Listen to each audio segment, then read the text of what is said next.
Nationally, 2018 was a busy year for policy, much of it boiling down to issues that affect us in the Valley every day.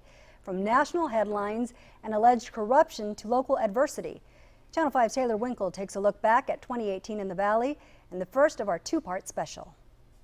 This year kicked off just how it's ending, with a government shutdown that brought all eyes on an issue we face here on the South Texas border every day. January of 2018. The new year begins with seemingly old drama. The government briefly shut down after a dispute over the Deferred Action for Childhood Arrival, or DACA, immigration policy and whether funding should be allocated towards building the U.S.-Mexico border wall.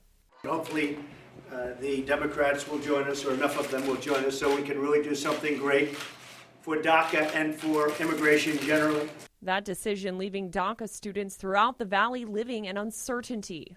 Come February, Vice President Mike Pence would tour the Rio Grande Valley border with Mexico and meet with our local border law enforcement agencies.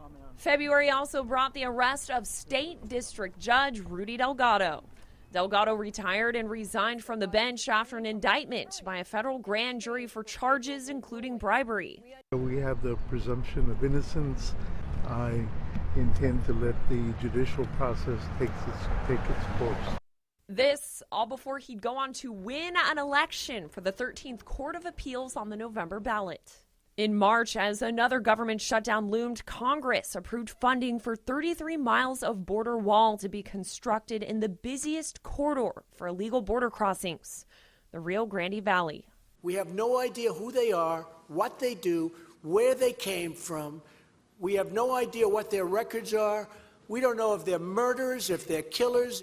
The legislation spared more than 2,000 acres of federally owned land from construction plans. The Santa Ana Wildlife Refuge. That deal only after protests made their way into national headlines. Santa Ana seems safe, but other Valley landmarks, not so much.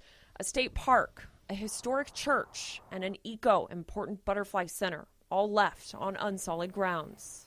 The Trump administration launched a zero-tolerance policy on the southwest border in April, bringing that national magnifying glass back to the Valley. National Guard troops moved in and families were detained and separated from their children at the border. The zero-tolerance policy is intended to deter people from breaking the law. Adults. If they are accompanied by a child, that child is temporarily separated from them as they go through a judicial process.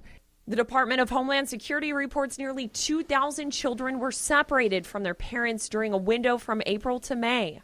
It was also in April when a Channel 5 News special investigation exposed evidence of voter fraud in the Valley. That's when we told you about that multi-agency investigation centered around the 2017 Edinburg election. Right now, the Texas Attorney General has 24 open voter fraud investigations throughout Starr, Hidalgo, Cameron, and Willacy counties. In May, the FBI indicted a longtime Valley doctor, alleging he misdiagnosed patients for personal gain. Dr. Jorge Zamora Quesada. Well, I don't know where is that coming from, but I know that everything is going to be clear because we are not committing fraud. And I am 100% sure about that. That's what I am proud to be the wife of Dr. Jorge Zamora Quesada. And I put my face everywhere and my hands through my husband because I know who is he. And he's a great doctor, and we are not committing any fraud. His wife, she'd also end up behind bars as the FBI search for victims expanded statewide. And that's just the first 6 months of 2018. We'll have a look at the second half of the year a little later on in the newscast.